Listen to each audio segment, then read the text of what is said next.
السلام علیکم ورحمۃ اللہ وبرکاتہ۔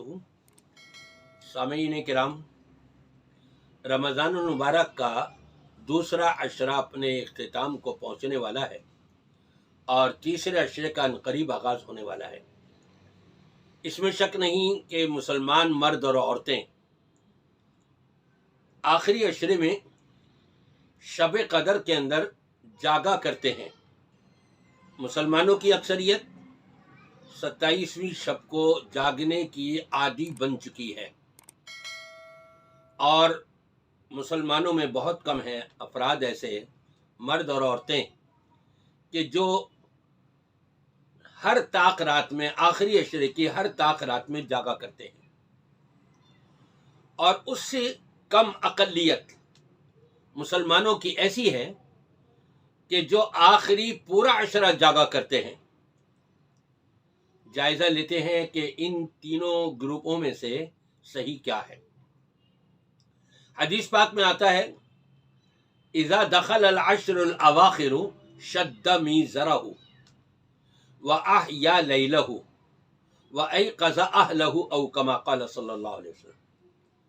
نبی پاک صلی اللہ علیہ وسلم جب آخری عشرہ آغاز ہوتا تو آپ کمر بستہ ہو جاتے، یعنی اپنے آپ کو اللہ کی زیادہ سے زیادہ عبادت کرنے، اللہ کا ذکر و اذکار کے اندر گزارنے میں آپ کمر بستہ ہو جاتے، اور آپ زیادہ سے زیادہ اس طرف توجہ دے لیتے۔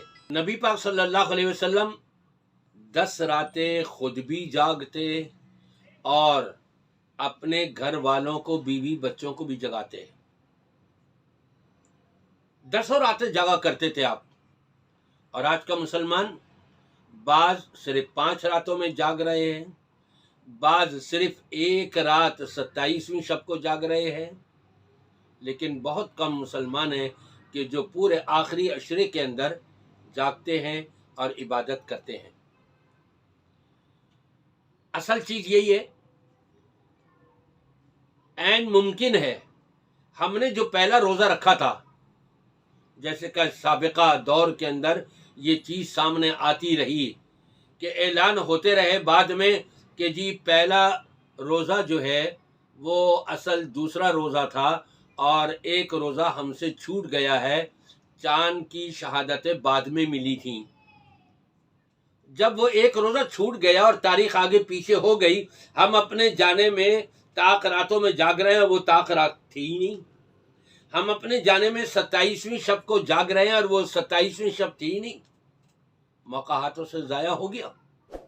اس لیے رسول پاک صلی اللہ علیہ وسلم کے اس عمل کے اندر کتنی بڑی حکمت ہے کہ نبی پاک صلی اللہ علیہ وسلم آخری عشرے کی تمام راتوں کو جاگا کرتے، عبادت کرتے، نمازیں پڑھتے، قرآن پاک کی تلاوت کرتے، صدقات و خیرات نکالتے، جو بھی نیکیاں ہیں اللہ کے ذکر و اذکار کے اندر کثرت سے آپ اپنے آپ کو مشغول رکھتے۔ اور یہ لیلۃ القدر جس کے بارے میں فرمایا تقریباً 87.5 سال کی عبادت سے بھی زیادہ افضل اور بہتر ہے۔ ایک مسلمان کو اس کے ہوش و حواس میں 87.5 سال مل جائیں اور پل جھپکنے کی دیر وہ اللہ کی معصیت و نافرمانی نہ کرنے پائے، اس کے لیے جتنا اجر و ثواب ہے اس سے زیادہ اس شخص کے لیے اجر، ایمان والے کے لیے اجر و ثواب ہے کہ جو شب قدر اس کو مل جائے اور شب قدر کو پالے اور شب قدر میں اپنی مغفرت کروا لے۔ کتنی عظیم رات ہے، تو اس کو پھر ہم کیوں نہ تلاش کریں، آخری پورا عشرہ جاگنے کی کوشش کریں۔ صرف 27ویں شب کو یا صرف طاق راتوں میں جاگنا اور باقیوں کو نظر انداز کر دینا، یہ نبی کریم صلی اللہ علیہ وسلم کی تعلیمات کے مخالف ہے، اس کے برعکس ہے۔ یہ ہماری اپنی کوتاہیاں ہیں۔ ہو سکتا ہے کہ جس طاق رات کو ہم سمجھ کے جاگ رہے ہیں وہ طاق رات ہی نہ ہو، جفت والی رات ہو، اور جس رات کو ہم جفت سمجھ کر کے سو رہے ہیں ہو سکتا ہے وہی طاق رات ہو اور وہی شب قدر ہو۔ تو اس لیے آخری 10 راتوں میں جاگیں، اللہ کی عبادت کریں، صلاۃ التسبیح پڑھیں، اور نفل عبادات کثرت سے کریں آپ، رات بھر اللہ کی عبادت کے اندر گزاریں، قرآن پاک کی تلاوت کریں، استغفار کریں، دعائیں کریں، اپنے لیے، عالم اسلام کے لیے، تمام دیگر مسلمانوں کے لیے دعائیں کریں۔